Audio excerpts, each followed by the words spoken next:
as you saw in the video, or I'm not sure if you could hear it, but it had always been a dream of mine to visit the Pyrenees, because I didn't know much about the Spanish Civil War because our father had died when I was a little girl, but I did know that my father had to sneak into Spain across the mountains from France.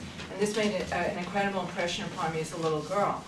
So when the opportunity came up, like Carol and Margarita, I couldn't resist it. However, okay. I had no idea what to expect, just being honest. I had no idea, and I'm sure you can't tell, but I'm not an especially fit, physically fit, graceful, or agile person. So I had a lot of concerns about whether I would die.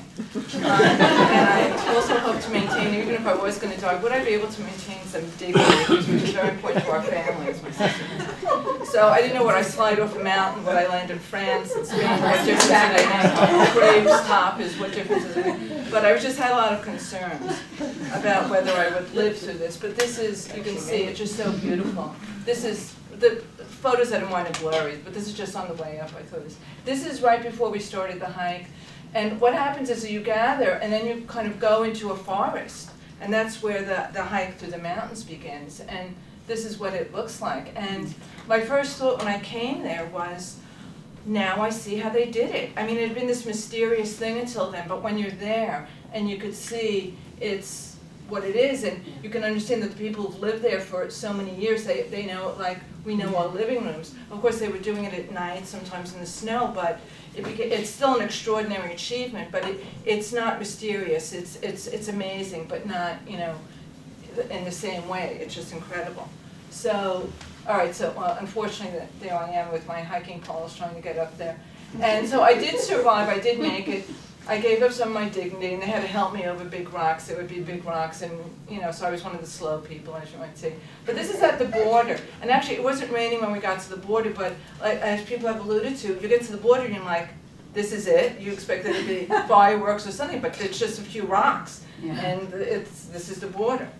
Wait, am I going to, okay, and this is what you can see from the border, and it's very beautiful. It wasn't raining at that point, so. Oh, and this is, all right, just Carol, out of the three of us, was, well, foolish enough to go ahead and try to climb this, very brave. I wasn't. And you can see, you can have some idea of the scope of this. That was really scary. And I was with this guy, we were having beer, pointing to. There they are, you know, so it was really incredible. We were supporting. Yes. Yes, we were supporting you, we were toasting you. We were paying for it.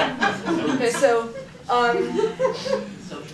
I did, you know, live through the hike, you know, whatever, and I did, in a sense, follow my father's footsteps. And the brigaders came from France to Figueres, which I've spelled wrong here, to Albacete. And at Figueres, at the tower where you've seen in the video, they gathered there. They were then, you know, organized, let's say, and then they were sent to Albacete. The area of Albacete was the staging ground. And it's a town, and there are little villages around it. And I learned from the on-site Alba archive that my father had been an interpreter in a town called Madrigueras. So I was able to go back. Oh, this is the tower, just so you could see the scope of it. Spain was an empire. They built incredible things. I mean, look at this. It's amazing. So, but this is actually, the Museum of Exile was wonderful. They sent me some photos. This is actually the town, Figueres being bombed by the fascists, and this is actually an Italian fascist photograph. They're very meticulous, like Germans, in documenting their hideousness, I guess. So I was able to visit Albacete. This is actually at the Center for the Study of the International Brigades at the University of Albacete. And the gentleman behind my friend Janice was the head of it, and we're visiting. And this gentleman now has taken over running the center, Fernando. Okay, Madrigueras. The lady in this picture is Cati Serrano, and she was born in Madrigueras right when the war was ending, but she grew up hearing all the stories about the international brigades being in the town, and she wrote an oral history. And this photograph, what you're seeing, it's listing the people there, and I'm just going to take a second to make, do you see where it says Michael Economides? That's the word for Cyprus. So I'm going to make a shout out to Cyprus, the island where my father and his brother was made and my family is from. And Pauline told me that Cyprus actually had the highest proportion Wow. of international brigaders to such a small place. And it's also very far away, so it's incredible that they got it. I mean, my father and his brother came from New York, but, and you'll see, so the people in the photographs from my brigaders included Joseph North and Juan Love, and you might recognize some of the other names. But they were very below. Oh, this is Conti's dog, and he was a ham, so I just had an extra, you know, little love there. This is the church at Madrigalis, and I'm showing you this because the gentleman showing us there, you see the scorch marks against the wall? The church was used to cook food for the international brigaders, was a kind of headquarters. And I'm taking this in, and then I thought, well, where was the priest? How did he feel about this? And I asked them, and they said, well, the priest, he was gone by then because the Republican officials in the town had heard there was a plot to kill the village priest, and they got him out safely. And you know, there was a lot of resentment against the church and the role, the hideous role that the church played in Spain. I'm just showing you this because this is actually the road that literally goes into the forest.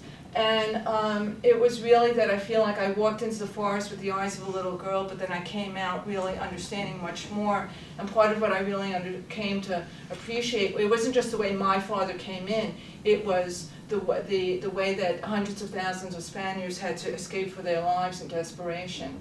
And I'm showing you this, when Spain had a progressive government, this is one of the things they did to preserve historical memory. They have these wonderful things that can be in the rain, snow, and whatever, but it gives you history maps and everything so people know what they're looking at. It's in English, French, Spanish, and there's a map. See, it's wonderful what they did. Incredible achievement. And my father also our father actually went out through the Pyrenees too. This is his pass, dated November, it was written in November of 1938, and he left in a convoy for the French frontier on December 8th, 1938. It's from Barcelona. So that's the official piece there. Okay, the Museum of Exile in La Jonquera, I think I'm saying it wrong, they sent me some material. This is just so you can see the scope of the concentration camps. You really can't see the detail, but in northern Catalonia, in the south of France, in the north of Africa, where they were putting people escaping and treating them horribly. So this is just the scope of how many concentration camps were there then. These are photographs from the Museum archive that they sent me that I want to share with you. And I just want to close with a quote. Oh, these are great photographs. Just give us a minute on it. Yeah, it's really, it's unbelievable, really. Now this is meaningful because they had to leave their arms before they could cross across the border into France. It was awful. This is probably one of the camps. And I apologize that I have more detail on these things, but I've had a lot of technical issues this week. I just want to close by reading you something from Paul Preston's book on Spain. He's talking about the exiles, and he closes his chapter on it with a little story from a German communist commissar with the International Brigades who was at the French border while the escapes were going on. And I'm going to read this. That afternoon, the Republican troops came. They were received as though they were tramps. The Spaniards were asked what was in the haversacks and ditty bags they carried, and they answered that in surrendering their rifles, they had given up all the arms they possessed. But the French tapped disdainfully on the haversacks and demanded that they should be opened. The Spaniards did not understand. Until the last moment, they persisted in the tragic era of believing in international solidarity. The dirty road on which the disarmed men stood was not merely the frontier between countries, it was an abyss between two worlds. Under the eyes of the prefect and the generals, the men of the Garde Mobile, the French in other words, took away the bags and bundles containing the Spaniards' personal belongings, and they emptied their contents into a ditch filled with chloride of lime. I have never seen eyes of such anger and helplessness as those of the Spaniards. They stood as though turned to stone, and they did not understand. So that's I mean, as you know, there were hundreds of thousands doing it. Nancy's going to follow up with information on the exile community, but I just put these things because they're beautiful flowers. And our father loved roses, and when I saw the roses, they expanded. So that's it. Thank you very much.